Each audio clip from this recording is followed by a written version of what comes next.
Not going to sugarcoat it. At the risk of sounding repetitive, let's just make the declaration many already made before me.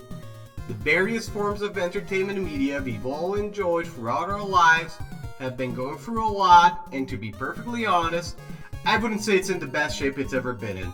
Frankly, much of it is in pretty dire straits. Of course, it's not all doom and gloom. In between all the non-recyclable garbage we have to sift through on a daily basis, there's still just enough diamonds in the rough to remind us it's worth taking a look around in the first place. This is what I want to quickly talk about, you know? Specifically, the two main forms of entertainment I still commonly indulge in. These would be movies and shows, which I count as a single category, understandably I hope, and video games. However, first let me introduce myself. Hello all you gnarly, tubular, way cool people! Yeah, okay, so my name is XIII, and fun fact, I think people who fear clowns really need to get their act together. However, my fears and worries are completely justified, so try to keep up, pal. I do want to say, I may come across as negative, maybe even nihilistic at times when it comes to some of these topics. In the past decade or so, probably more at this point, we've seen plenty of IPs many of us loved or enjoyed in one way, form, or fashion, either completely go down the drain or stay around as a husk of their former selves, flenderized into something generic, and that's not a happy thought. I mean, really, want me to make a list? Just off the top of my head, IPs such as The Terminator, The Predator, Alien, Star Wars, Star Trek, Doctor Who, Saints Row, Assassin's Creed, Call of Duty, Halo, Dragon Age, Borderlands, Fallout, or really entire studios or companies such as Disney, Pixar, Warner Brothers, Bethesda, BioWare, Ubisoft, Activision Blizzard. And I know there are many more to name, but hopefully it won't be necessary. Despite all that, thankfully, there's still plenty to be excited about to this day, or at the very least to enjoy. With that said, let's get a tiny bit more specific and discuss the aforementioned categories.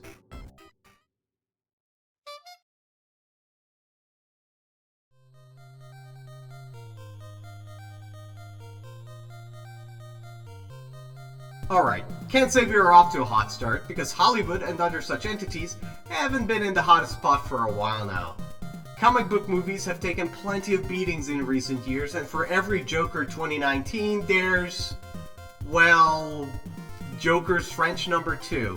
Side note, I know I'm plenty pretentious as is, but don't expect me to even try to pronounce the actual title of that movie because, well, just no.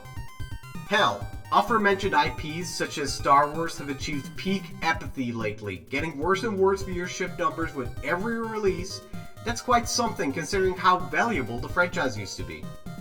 Really, adaptations in general used to be in a better position, as most superhero movies from the past few years have been serious duds, and movies such as Borderlands made us reconsider whether we really want to see with our eyes and hear with our ears, but oh well.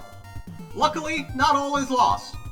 We still get shows such as The Penguin, Squid Game, and Shogun, loved by many, or movies such as Puss in Boots: The Last Wish, Godzilla -1, and Oppenheimer, entertaining people of all ages.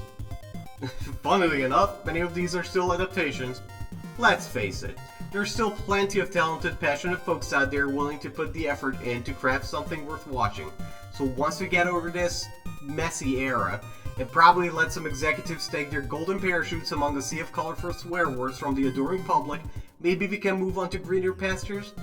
Imagine a world where folks like me have much less to complain about. Well, only time will tell, but hey, a clown can dream. It's definitely possible? Yeah.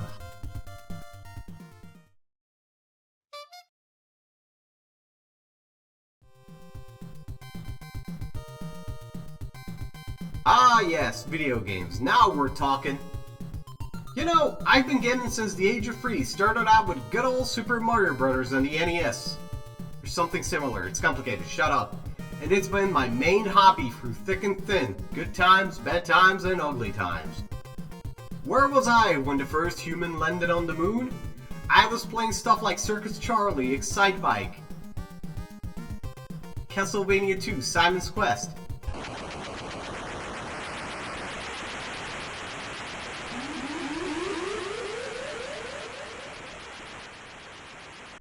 It's complicated, shut up. The Great War? Can't say I was too thrilled about that one. I was busy playing Tekken 5, The Simpsons Hit and Run, Grand Theft Auto Vice City and San Andreas, and Leisure Suit Larry, magna cum laude. You know the drill, don't look at me like that.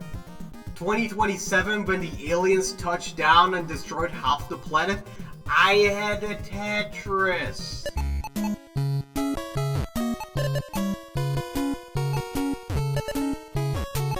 Okay, spoilers. Maybe I've got my timeline wrong, but look, what I'm trying to say is that I've played all sorts of games throughout my life, have much love to pass around for plenty of games, and I gotta say, gaming sure hasn't been doing well either, huh?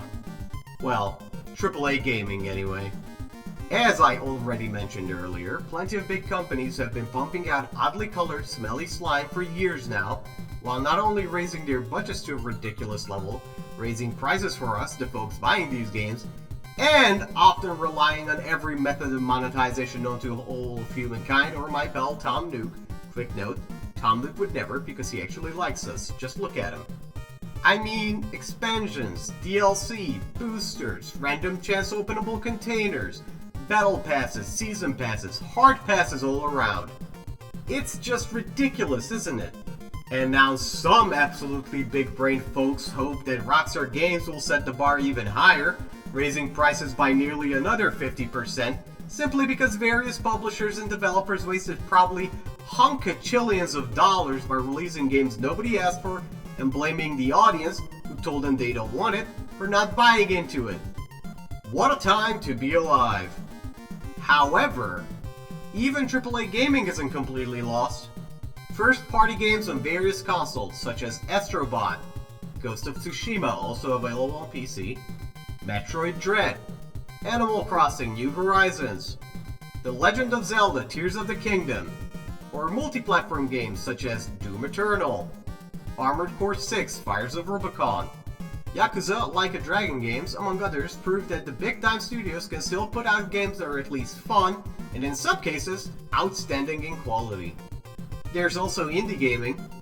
For every Ubiflop, there are tons of indie games released yearly that were made on a small budget, cost only a small fraction of your average AAA game, especially if we account for all the extra purchases I must mention, and give you plenty to enjoy despite that. Yes, there are also plenty of indie games that feel like copies of one another, or just aren't worth even the cheap price, though considering the number of games we're talking about here, I don't think complaining about some random indie game nobody heard of holds the same weight as pointing out that pretty much every Ubisoft, BioWare, or over-monetized sports game from the past few years have either been bad or downright insulting. It's also worth noting that despite indie gaming having its brilliant moments, it also has limitations it might never overcome. As I already mentioned, your average indie game isn't made on a ridiculous budget, which means there are plenty of games and genres we can't really expect indie games to cover for us. It's a shame, but at least it's understandable that a small team of devs with a very limited budget isn't going to churn out the next contender to face GTA and whatnot. I like my small creative indie games, but I also miss the kind of games we used to have in the AA, AAA sphere. Really, I do wish we could have more of both. Yeah, I sure would love that. I mean, again, imagine if we got another Saints Row game that is actually good, or a new Assassin's Creed game that isn't controversial or completely uninteresting. But, with all honesty, as things are right now, I'd say some companies need what the earlier seasons of South Park used to do to Kenny every episode before things could really get better. There's also the problem of localization, which I don't even want to get into, it's another messy topic. Or optimization, jeez, the optimization sometimes. More games should make 4K textures and whatnot optional. And for a second, let me turn to any potential dev who may see this one day, maybe. Do you think gamers are too picky, entitled, Well, nuh-uh. With how expensive this hobby can be, the least you should expect is for people to voice their opinions, however harsh it may be at times. Are there people out there who say the kind of things that would make YouTube delete my channel before it ever even gets the chance to get to the highly coveted 10 subscriber count? Sure. However, legit, just ignore them? And not all mean comments are born equal. Someone calling your game bad isn't the same as someone who makes comments involving yourself, your family, and things rated 18 plus for gore. Learn to separate that. So, where was I? Oh, right. Many games bad, some games good, indie games are cool too. Support your local RPG Maker user, I guess, if you wanna. So, if you happen to be wondering why I care so much, let me explain. The truth is actually as simple as it gets. These are hobbies I've spent plenty of time with.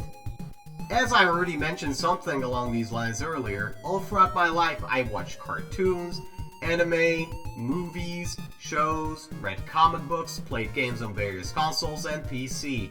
Yes, I'm a nerd. Or a geek. I never really knew what's the difference and which one applies to me. Let me know if you know, cause I don't know, you know? Whatever, it's stuff I still care about deeply, despite all the problems, because of all the stories and characters I've learned about, the time I spent enjoying the various forms of entertainment, and if you ask me, despite all the decades of media that's been made up to this very day, there's still plenty more stories to tell, characters to introduce, gameplay to innovate, etc. Though, with that said, I honestly would recommend going back and watching, reading, and playing all the classics of the past whenever things get rough in the world of entertainment. Let's be honest, we already have more than we could get through in a single lifetime comfortably, so it's not like we need to rely on some of that mediocre new stuff to keep us entertained. But hey, again, how about both? As for what do I think what's to come? Hard to tell. Every single time something people championed turned out well and became successful, while something they hated flopped hard, people pointed at it as a potential major turning point, but I don't think it's that simple. It seems to me we still have to walk through the content swamps for a while longer before we make it out alive, but at the same time, there's always some good stuff to look forward to as well. So I guess as long as enough people keep on voting with their wallets, the bad times won't last forever, and the good times will keep on coming. Here's hoping, anyway. And who knows, maybe 2025 will be the year when I get to stop complaining. Well, as if. With all that said, at the risk of sounding pretty cliched, I am curious what you, potential viewer, might have to say about all this, so let me know in the comment section below. Also, while I'm on the topic of cliche YouTube stuff, let me know what you think of the video by giving it a like or dislike. Subscribe if you're interested in what else I may want to talk about in the future. Click on that bell icon because it looks neat, bells are cool, and it might give you a notification in the future on your phone or wherever you watch videos, I don't know. This is how you YouTube, right? Whatever. With all that said, thanks for watching and see you around another time, bucko.